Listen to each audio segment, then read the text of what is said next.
As I think about this message, I'm made aware of an amazing story about a woman by the name of Zilpah Elam. Zilpah Elam was born circa 1790, African-American, freeborn woman, born around the North Carolina area.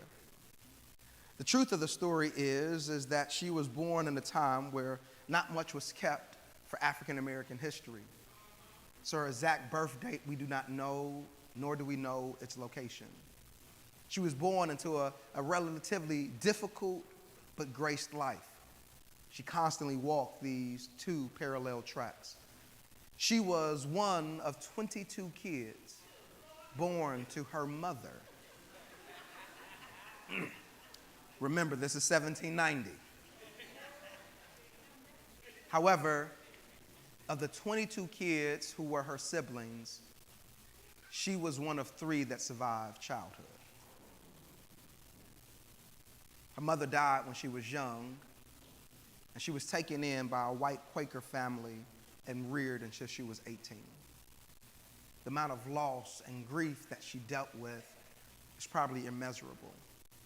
And being African American in 1790 and to be freeborn was a rarity. Yet in the midst of all of this, she felt the tug of God upon her heart, and she gave her life to Jesus. She transforms completely. In fact, she had a vision of Jesus, and it changed the complete course of her life. Although she got married and had a daughter of her own, she could not shake the sense that God was calling her toward something.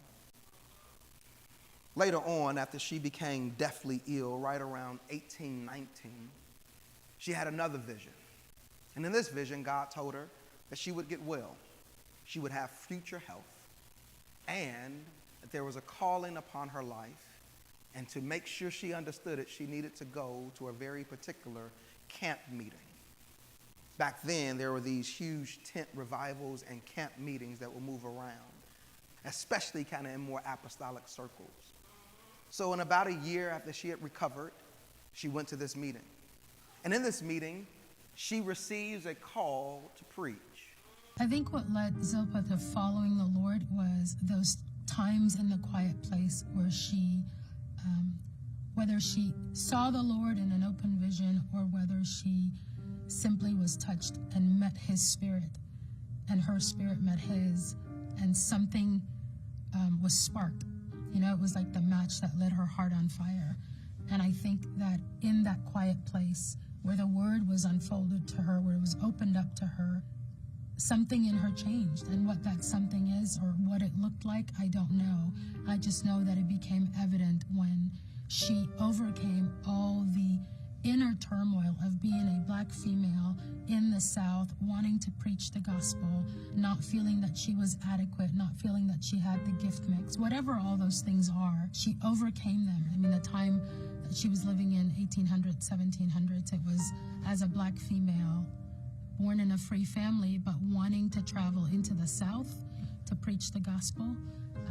I don't see many of us venturing anywhere near where danger exists to preach the gospel. And I think of the disciples who were locked and huddled in the room after Jesus died, but they were suddenly filled with power and they were filled with boldness when the resurrected Christ appeared to them. And so nobody just simply overcomes these insurmountable obstacles that have possessed you your whole life in an instance unless you meet another reason that's greater than your obstacles. And I think she met that in Christ, and it's what shot her out like an arrow into the South. And it says that not only blacks came in and listened to her, but whites, which is phenomenal to think of. 1800s, whites flooding to hear an evangelist and a preacher of the gospel. One of the ways in which it challenges me is that she wasn't afraid to count her own life as worthless on account of getting the word out there. I think one of the things that I would emphasize or that I would want to bring into my life that Zilpah's done is being in the secret place and staying there until I hear his voice. So when I first got it, I thought, I don't have anything in common with this woman. Why am as I committed to going over it once and twice, I started realizing the little similarities, and my heart was really encouraged by it. And I hope that it's a story that hits the hearts of little Black girls all over, that lets them know that it's not our ability to be great at speaking that makes us preachers of the gospel, but it's that hiding in that secret place and opening His Word, where His Word is deposited in our hearts, and it becomes a part of who we are, and we become a part of who He is, and then it simply transfers over and it brings life to others. This is 1820. She's an African American, and she's a woman. Everything about her being says that this is not the calling for her life. Her sister had told her that she had sensed a similar thing, and this moment had been confirmation. She goes and she tells her church leaders, and whereas they don't completely discourage her, they don't support her. Because women, they don't preach. That's a man's role. And yet she is trying to navigate how to do it. Her husband also didn't feel like she was living her life right.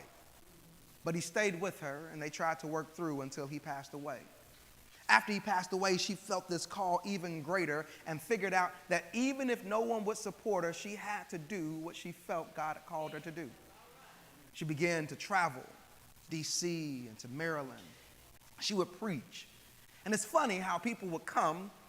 They would come to see this woman preacher, not always because of her message, but at the oddity and the rarity of a Black woman preaching. White audiences would sit there and listen. And it's amazing, their viewing and reason for coming was more for the spectacle, but the power of God inside of her allowed the spectacle to turn to something that was far more transformational. She kept preaching, even though she had every reason not to. Then she felt the pull even deeper, not to just stay in the northern states where she was safe, but she had been called to preach even to those in southern states. And this put her life in peril, because just entering the states as a Black woman in this time, she could be snatched and taken into slavery. And so now she's caught betwixt the calling, the saving and transforming, and the preservation of her own life. Stories of her are told that she would go from state to state communicating the love of God, and never once did she ever get snatched into slavery. There were occasions, there were difficulties, and believe me, there were always the challenges of her being Black, being woman, and trying to follow God. But in the midst of all of this, she shows what I believe God is hinting at, even in the text today. She shows this strength of courage, a willingness to believe in the very face of fear.